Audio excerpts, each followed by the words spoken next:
So welcome back to the Power of Positivity podcast. You've been blessed with a part 2. So Joy has come back. Oh, well, she's still here because if you're in the down with a know-how, you just split it into 2 podcasts. But we thought we'd break it up into 2 to talk about, obviously, the book, but transition into a bit about what it's like to be a woman and a little bit about the pressures we feel. Basically, something we had a little chat about recently that we thought, actually, this would work really well. I still just sitting here with my cup of tea. So, thanks for coming back. Coming back, sitting at the same outfit. The fire's still roaring, so we're lovely and toasty and warm in here. Obviously, we're here to talk about Joy's lovely book. I'll just remind you all, it's called The Day I Met Someone New. Written by Julie Ebbio, or Joy, as I refer to her, because she brings joy to the world, you do, Joy. It's all about the adventures of Chloe and meeting somebody new. We haven't told Joy yet is, where can you get the book? Right. So you can get the book, it's links. Okay. So it's links on my Facebook page. Okay. And there's links on 2 of my Instagram pages as well. So it's a personal Instagram and Moments of Joy books. There's links. Both 3 of them are in the bio. Amazing. I'll put it in the episode summary. Before we go on to talking about being a woman, I really want to talk about one of my favourite pages in this book. Oh. So it is beautifully illustrated. Oh, and I love the illustration. I think that if images of you and Chloe look so much like you, it brings me joy. That we have a lovely page in here, and it is my favourite, and I don't know why it's my favourite, but it made me giggle the most. I'm not going to show you the whole book because you've got to buy it. Yeah. Where it says this: one of my favourite parts is when my mum fell on her bum.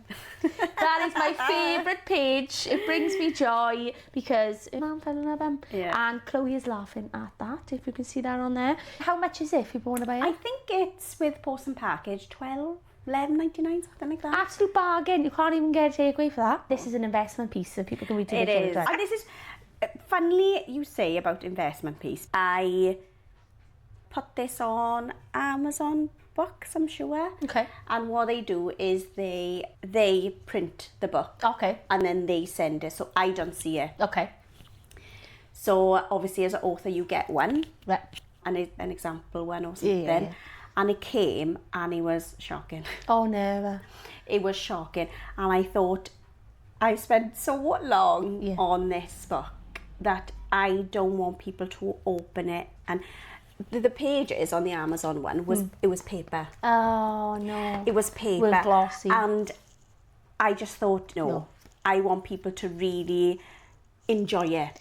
Well, when you read a book, it's an experience. Yes. So you hear lots of people say, I like reading on a Kindle because of my dyslexia. So that's different. Right, yeah. But like you hear people, and I get it though, because I will buy the odd book as long as the writing's big enough in it. It's the feel. It's an experience of turning a page and teaching a child to turn a page. There's people around me who are teachers, and they always say, getting children who've never held a book is really hard because they don't know how to turn a page. Yeah. So all that dexterity, it's about the feels, the shininess, the smoothness, and this is the thing. When I said to people, I'm publishing a book, it wasn't just the words. Yeah. It was, I thought of everything. I thought of the pages. I wanted them to really be immersed in it. Yeah. You know? Yeah. So it wasn't just, oh, I've written a book. I have thought long and hard about every element the interaction as well of a child with the book too.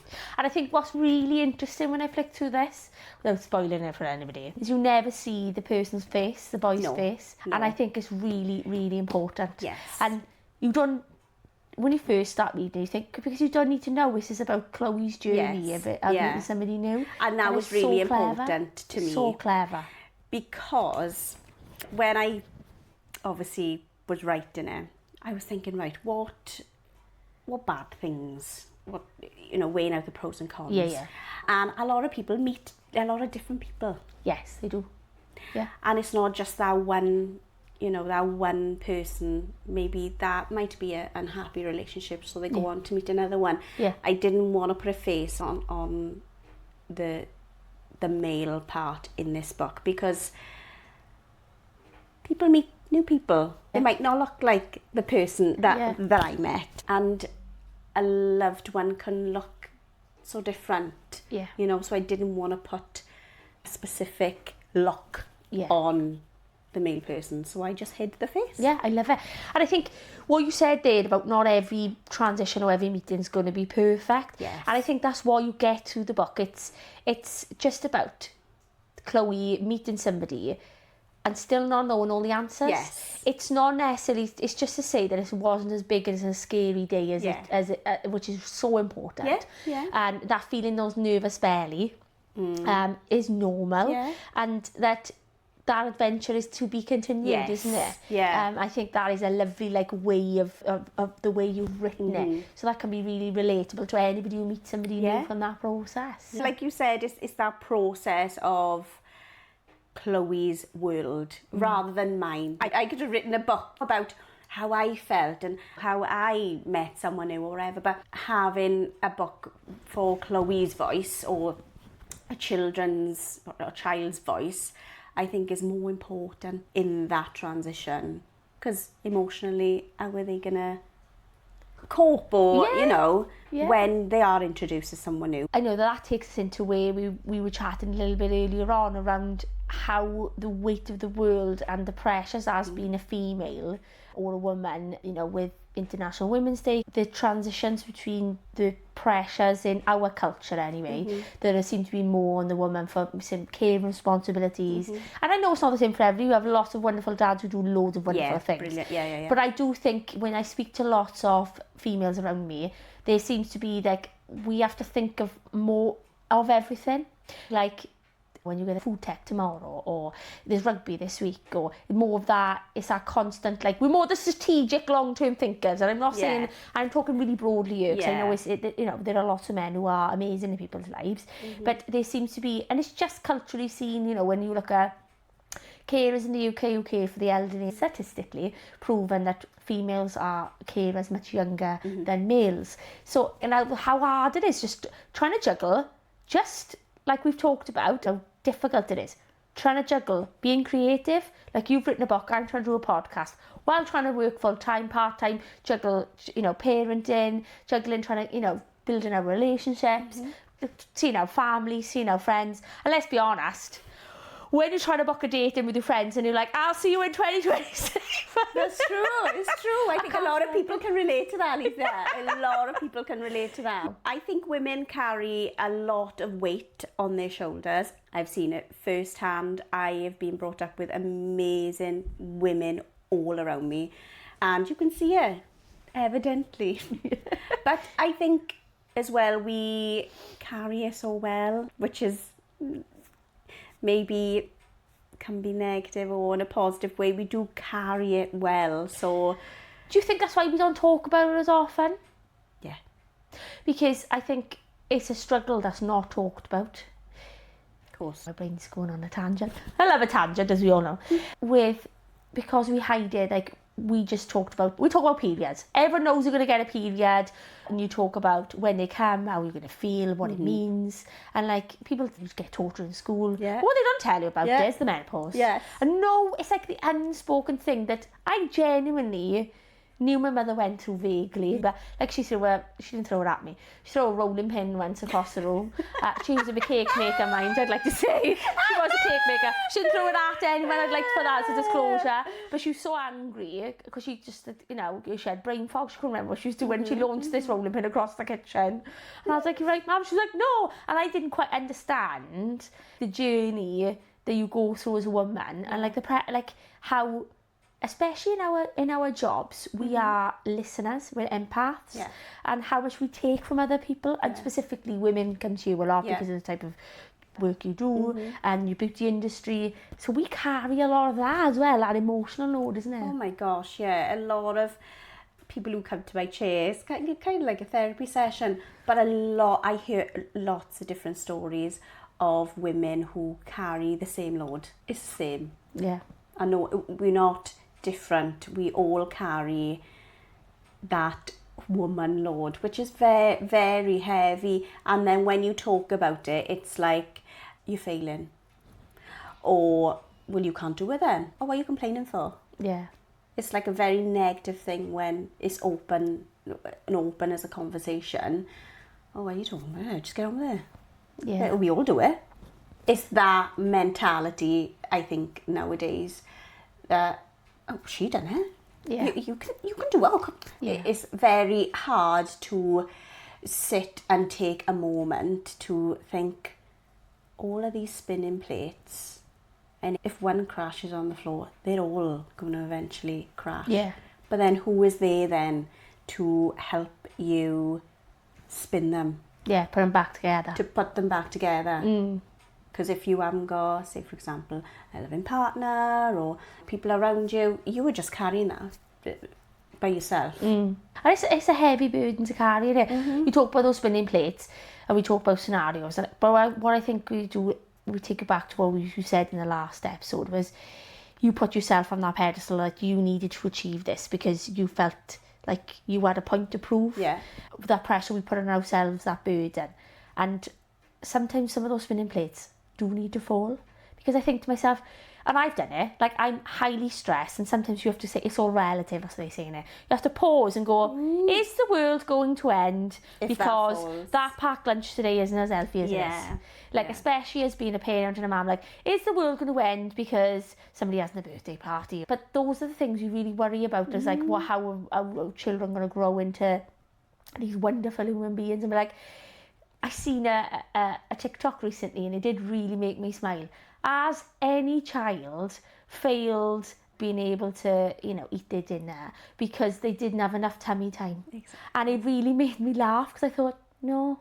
And this is, again, a bit of a social media influence, I think. A lot of people see a lot of things that are perfect, and they really know. And it is that pressure on us as women. Oh, she's doing that, so I've got to be doing that. Yeah. My child is not hitting that milestone, hers is. Yeah. It's a lot of comparison and things like that. And at least when we were little, we didn't have that. No. And we were so much happier. No, I do think it is. It's like, and I compared it to, and I'm sure there's lots of people listening who will be feeling the same, the doors. I've got my autumn wreath up, or I've got my pumpkins out, or I've got my Christmas door up, I've got my spring door, and I'm like, I'm going to swear now. Fuck the spring door. No one needs the pressure of, does my door look that good? And somebody very recently said this to me, and I thought, oh my God, she said to me, you're in control. And I went, what do you mean? This is our way we do things. We're in control of what we hold ourselves to, and we're in control of, and I think I've talked about this previously, and I think it's the outside world pressures, because there's so much of the world we can't control. And I get it, like, we know menopause is coming for us. It's not something that's going to disappear. We can't control, but we can't control when that comes. So endlessly worrying about that isn't going to help. Educating ourselves about it is different. But there'll be elements in our life that we can control. Right, so I can control what I watch on social media. So I can maybe watch some more happier videos or some silly videos of my favourite things are goats at the moment, those little goats. It's fantastic. Go watch the little baby goats jumping around. It brings you joy. And just a bit of happiness. And thinking to myself, well, everyone else's, I don't know, is I got loads of Christmas presents under the tree, or having big birthday parties, or, if I have a little tea party in the house, so we have a couple of plates and we make that little world magical, that's perfect for us. I think it's just reminding ourselves that we can be selfish as well as women. Of course, and I think for women as well, like, I think sometimes look inward as well. Looking inward and being happy with you. It starts with you. If you are happy in your own skin and you're happy with the things you're doing are good things, then things that are happening over there won't come into your little domain, because you are happy where you are in your own skin. Do you know what I mean? Yeah, absolutely. I think it's really hard to be happy with ourselves. I think society pressures, especially on women, how they look, how they feel, like, you've got stretch marks, you have. I talk about it, you've got to love yourself first. Of course you are. Self-love, self-protection, inward, and dealing with your own demons. I talk quite a lot to my group of friends, and they laugh all the time. How much I love a bit of counselling. I think counselling's the best thing since sliced bread, right? I'm not a trained counsellor, I've just done my level 2 skills course, and it opened my eyes to the power of talking. This is why I love talking. I think it's such a cathartic, amazing thing to do. But we'll go and spend £50-60 on a pair of nails. but we won't go and spend £30 on a session that could actually help with some of the things we were dealing with, and that talking therapy. Now, I know it's not for everyone, and people have got to go on that journey themselves, but starting with those little things that you're realising are a trigger, or things, think to ourselves, because sometimes we're our own worst enemy, because we'll give our advice out, like, oh, you should be doing that, oh, but then it's me, I got to keep doing that. We've all been it, especially in a group of girls. Oh, you should leave him. Oh, no, you should tell him this. But we're always the worst. And I always find in that friendship group, we'll always hear the bad side of what's going on that week. We don't ever celebrate the positives that's happening a week, because you might say to me, I don't know, oh, this week I had a terrible time, because let's be honest, we all love a bit of drama. But actually you go, I had a really good week in work this week. I helped somebody and they were so happy. We don't usually say that. We usually go, oh, do you know what happened? I come to work and I fell over a curb. It always starts at the bad. So I think, and like I've always talked about, I wasn't a positive person years ago, and it took a very long journey to get me where I am. And it's not as simple as thinking positive, because you can't, it's not. But it's trying to make those tiny little microscopic changes to love yourself and to be on that journey that help you in the overall journey of where you want to be. Like, you know? Oh gosh, women find it so hard to love themselves because there's so many comparisons around, and again, like, social media has opened so many eyes on different people. Oh, I want to be that blonde girl. We didn't have that years ago. No, we were just us and our group of friends, and we accepted everybody for who they were. We just were just out to have a laugh. I think nowadays the pressure is so demanding on women. Oh, hugely, and there's women with CEO jobs that are saying, oh, I can do it all. Great, that's lovely, but I can't. And that's okay as well. You know? It's like that. You hear a lot in like industry and jobs, this way that CEO's got it all and that bit, but something's got to give. So and sadly it is true, like I've seen it myself, like some of the higher up female women I've worked with choose not to have children because the parenting workload, you know, the parenting side of things do seem to fall towards it. And like I said before, it's not saying that men don't do their fair share, but it's just that whole trying to juggle it all, trying to get those pressures. I think when you're living and breathing it, you see that it's called the glass ceiling effect, because women don't go for promotions as often because they bring up their children first. They do that a little bit later in life, and that's why we've got to try and do all those flexible supports to try and anything you can do. Like, we have to pause and think, just because it doesn't happen doesn't mean to say it can't happen another way. You said, like you said, I can't do it, but we don't all want to be CEOs. We all want to be authors and podcasters. No, but we want to be podcasters. Also, we find our own little niche and we grow in that. Because if you want to go and be a CEO girl, go for it. You reach the stars. And if you want to go and do it when you've got a family, you can do that too. You just love your own journey. Like, for women, like, we should be supporting every woman, whether they are on their start at 40 years old or they started at 21 and they're up there now. We need to start celebrating women. We just cheerlead each other. And their achievements. Like, my baby slept all night. Amazing. What an achievement, you know.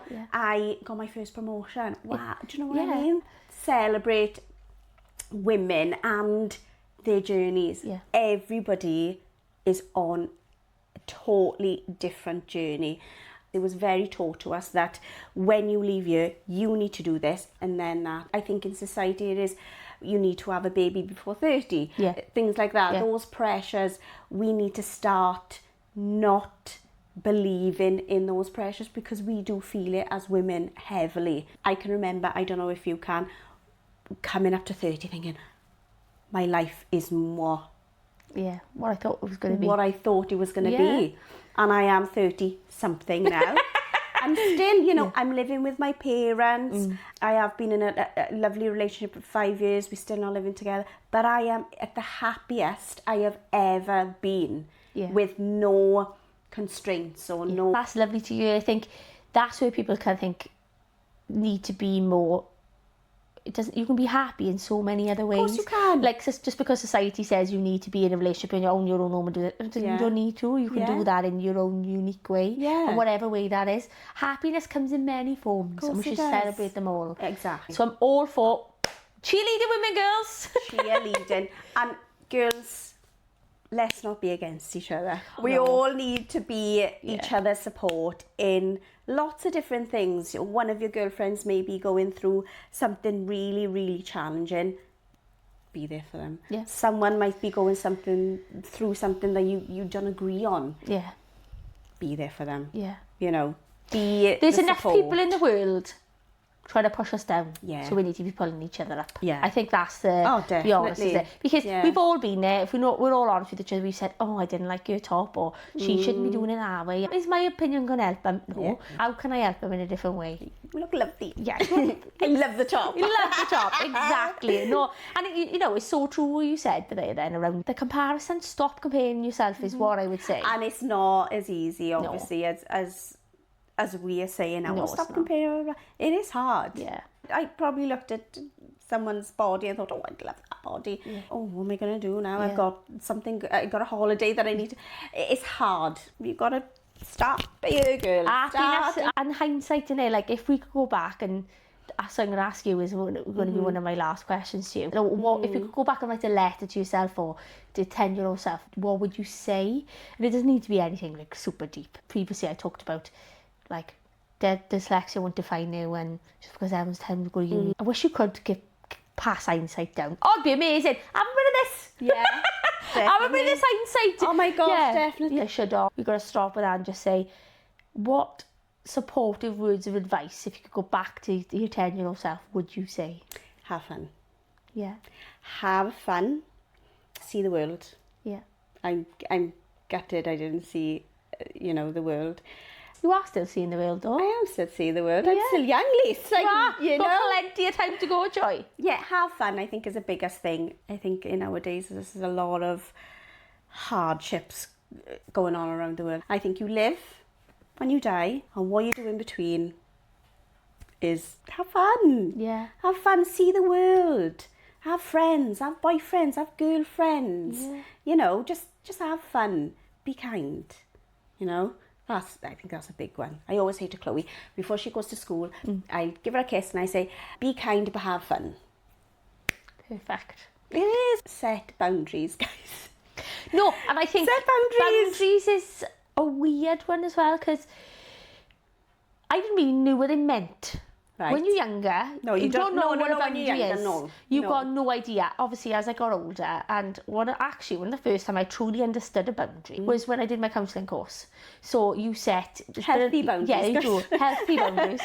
You set a contract, it's called. So a contract between two of you, and you agree it between the two of you. So it's very much... It sounds very serious. It's not. It's quite light-hearted, but it's about agreeing what is totally out of what the rules are, basically. Yeah. And that's what boundaries are the rules that you both agree that are acceptable. And I think when you're younger, whether it's friendships, whether it's family or relationships, those boundaries get massively blurred, and people can take too much of either side. And whereas if you've got those healthy boundaries and agree them from the start on what is acceptable and not acceptable, and there's always going to be a blur in the middle, it makes a big old difference. So if there's anybody younger, listen, I say younger and older, anyone, set your healthy boundaries. Set your healthy boundaries, and communication. I think is a big thing. Talk to people. Yeah. Communicate with people. Just step out to your shell and just communicate. If something is not going right, think about it, ask the questions, and hopefully you'll have a happy life. A boundary, like I'll use a relationship boundary, is one I'll use, is where you say to each other, okay, I don't think it's acceptable that you will go out all night and not text me back. So agree is, you text me when you go out, I know you're not going to text me all night, but when you get in, just text me to say you've got home, because that helps me with my boundaries. Because it's not done. This isn't as an example. This is an example that I've heard from many people I speak to. It's not personal to me, but where you go, and that works for both sides. Male or female, because I've seen both sides are happening too. Where you say, that's something that's unacceptable. Or when we come home, we split the duties in the house. We say, right, okay, I will do that, but you can't take the mick and, you know, pass that boundary. And things like with the communication, when you spoke about, I think it's really good is, now, if I was telling myself this at 21, I couldn't have done it. Because Joy knows me very well. And I loved an argument at 21. She was stubborn. I was stubborn. And I would go off. If somebody, I was like a match to a flame. Was it a match to a flame? I literally would like, boom, I'd explode. I couldn't. From a 0 to 100, he says, right? Yeah. I couldn't verbalise my anger in a better way. So I couldn't say to you, if you'd annoyed me, I would be like, oh, Joy, you've just... So maybe agree how you say things. Or don't go to bed in an argument or whatever it is with the friendship group. Or say, if you're annoyed with me, just tell me and tell me why. I'll take you back to when we were in our 20s, because especially as a friendship, this seems so insignificant now, being a bit older. But like early 20s where we all went for pancakes and one of the girls was left out, right? This is the God's honest truth. And she was like, you didn't ask me for pancakes. You were like, you do this all the time. And we all agreed then that if we all do something now, WhatsApp was brand new then, guys. That we'd create a WhatsApp group, and if anybody's going anywhere, we would just say, going out to 12 o'clock today, anyone want to come? And that's how we got over it, because they felt left out. And it was like, well, we didn't think we were leaving you out. Yeah. And it's those type of things, having that more of an adult, mature conversation. Now I'm much older, there's much more deep conversations you have, innit? But like that's like a boundary where you say, well, no, I don't know if I'm getting that right with the boundaries, but it's just making sure that you are, like, that makes me feel uncomfortable, so can we not do that? Or can we not say that word? Like, I hate the word babe. I don't mind, as in somebody like a friend passing, all right, babe, whatever, or if I know it's meant in a nice way. But I've always been in a relationship person. I can't stand it. Like, I always think a babe pig in the city, right? So it's a no-go. It's an absolute no-go for me. So when I first have been on dates and somebody's gone to me, I've just got, oh, look, just to let you know, straight away, don't let it fester. Sorry, just like, I know you mean in a really nice way, but I don't really like that word. Can you not call me babe? Oh, like, I didn't know. And I think that's another boundary where you say, that's not acceptable to me. Let me explain to you why. Yeah. Not just go, oh, I don't like it. Yeah. And that's the thing, like, communication there is so important, because that could either go one way or the other. Yeah. And if then they go, no, I want to call you babe because that's the way I do it, then you know that person's not for you. Exactly. So then you know if they're not respecting your boundaries, then they're not the person for you. Yeah. We've got to enhance each other's lives, Joy. Exactly. Make each other's lives better. This is like, Ashley, I think, you know what it's like, you bicker and things, and Ashley doesn't like to, I like to go and have 5 minutes. Ashley doesn't. He likes, let's sort it now. Yeah. And I, give me 2 minutes. Yeah. But obviously, give me 2 minutes and I need to sort it out now. It's like that. Clash. So obviously we've both set a boundary. Yeah. I still love you, but just give me 2 minutes. Yeah. And that is the boundary. So if ever, we always argue about silly things, very silly things. But if we ever do you still love me? Yes, I still love you.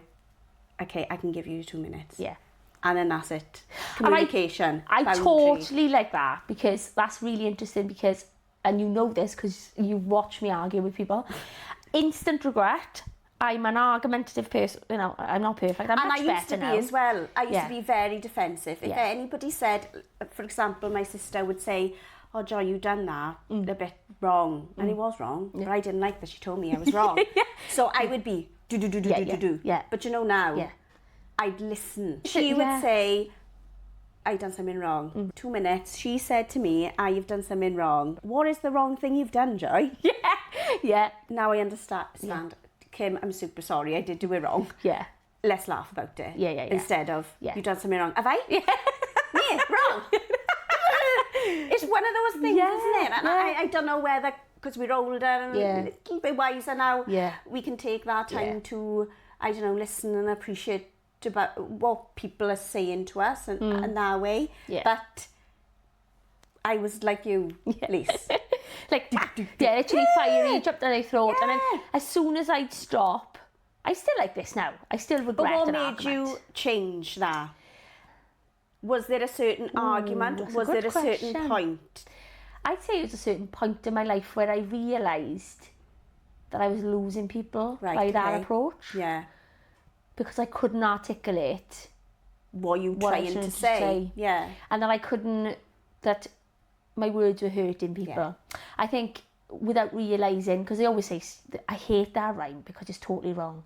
Like sticks and stones, maybe words will never hurt me. Words hurt more than anything. And like, I think you can overthink a word and you can replay it back in your mind. And I hate upsetting people. It's my core. Same. I hate it. I've talked about previously, we all want to be liked. And not everyone's going to like us.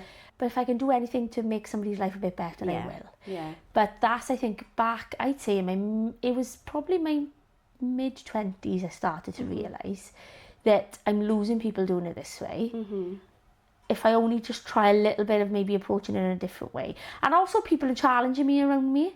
I didn't like it, challenged me many times. That's our friendship anyway. We should be able to challenge each other. Of course, He told me, no, you're out of order, this is why you're out of order. And it's hurtful to... Oh, it really hurt. Isn't it? Oh, be called out. And I was like, no, it was your fault. Like, at the time it was over. Silly things. But then I went away and reflected and I'd talk and I'd be like, especially to my mum, say, this is what's happened. She'd be like, well, what do you think? And I'd be like, well, I shouldn't have really said it like that. I did agree that what I said was right. But it was totally the way I said it. She's like, right, well, that's something you've learned from. But I think that's something you do as you grow. But don't get me wrong, I'm not perfect. I still argue now. And like that whole forgiveness thing is really funny because me and my partner are similar, where I will argue like that over something really stupid. I instantly want to fix it. So I instantly... you were the fixer. Yeah, I'm the fixer, whereas he needs a quiet 5 minutes. So I get in. I'm like, I just want to say. And he's like, no, just 2 minutes, I don't whatever. And we, to be fair, it's over them like, like minuscule. So stupid things. Stupid things, because I bought the wrong tomato sauce or whatever. Like, it's and it nothing. Can be, can't it? It's nothing. And it's like, the way you learn and grow from that, you just think to yourself, right, the reason why I'm upset is because... But I realised that I could have never have done that in a relationship 10 years ago. I don't think I would be the person I am today. I probably would have lost a lot of people around me if I hadn't changed. If you still kept on. But it's that saying, isn't it? Doing the same thing is not going to change. And I always think that. I think, right, I can't shout to Kim all the time.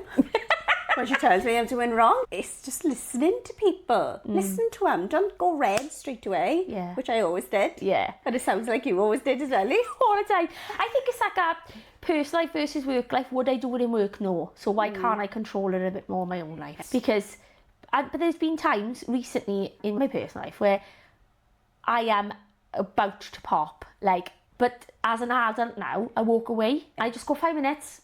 Go for a wee, walk down the whatever upstairs, have a little think. And I think that was so much better than it was not necessary. And that's brilliant for to learn that yourself. Like, I learned a lot from my partner. I used to vent a lot to him, and he used to say, right, take 2 minutes, calm down. You can control this situation, but you can't control that situation. So don't give your energy to the things you can't control. Give your energy to the things you can control. And that was just decompress. When that clicks, you're so right. When that little, and if you can't, like I said, you can't pass it on to someone. When that little bit clicks in your life for the things you can control, it totally makes you sort of think, oh my God, I feel so much calmer. I feel like a weight's been lifted off my shoulders. Because there's been people in my life where there was one person who was quite close to me, who's no longer in my life. It doesn't matter who they were. But who used to like winding me up, and I used to fight their arguments for them. And now I think back and I think, why did I do that? And like, you stop and you, like you just said there, and you think, like, sleeping on is a big thing I've talked about, but any decision you make in life, sleep on it, because like they always say, will it be tomorrow's, it used to be fish paper, I don't know, they used to wrap the fish and chips in the newspaper. But at that moment in time, it's the worst thing that's happened to you in the world. I'm like, can you believe it? She said it's about me, and you know what? I'm going to go in tomorrow, I'm going to tell her. And then you sleep on it and you go, well, actually, no, I'm not going to tell her. But I might just say to her, I didn't quite like the way you said that, can we have a chat about it? But is it worth upsetting that person to really bring her back up now? And you go, no, not really. But it's not something you can teach, is it? No. It's not something you can... No. It's mad, isn't it? It is mad. But yeah, like, it's a growth thing, I think. Yeah. And look at us being all mature. It starts with yourself. And and like you said before, Lise, you're not going to please everybody. No. That's a big lesson in life for me. You're not going to please everybody. People who relate to you will like you. Yeah, and the rest bugger them. Bugger them all. Who are you? Like, I don't want your opinion anyway. And that's okay to coexist with. Oh, I like that. You can believe something and someone else doesn't have to believe it. To coexist, that's fine. Do you know what I mean? I like that. If you don't agree, the tea is the best and she believes the coffee is the best, that opinion can coexist together and you can still be friends. You know, you have lots of things where people have got really strong opinions on things. That's absolutely fine.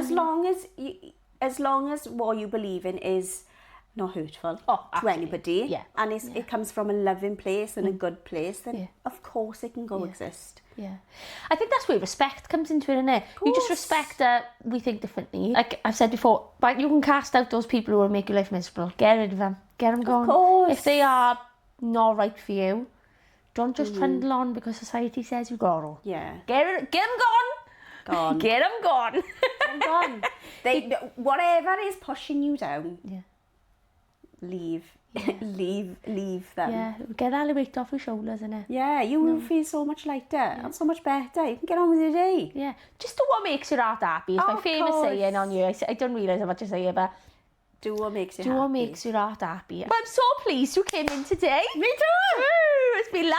It's been lovely. So hopefully everybody enjoys listening. Just a reminder that you can get Joy's book. Don't forget, The Day I Met Somebody New is Joy's beautiful children's book, which is available through her Instagram link. I will put it on the below in the episode summary for anybody who'd like to buy it. Thank you so much for being my first ever guest. Oh my gosh, thank you for inviting me, Lise. I feel like we've put the world we have for the worlds to right. Yeah. So everyone, as you know, I end on, have an absolutely amazing week and I will speak to you all soon. Bye. Bye.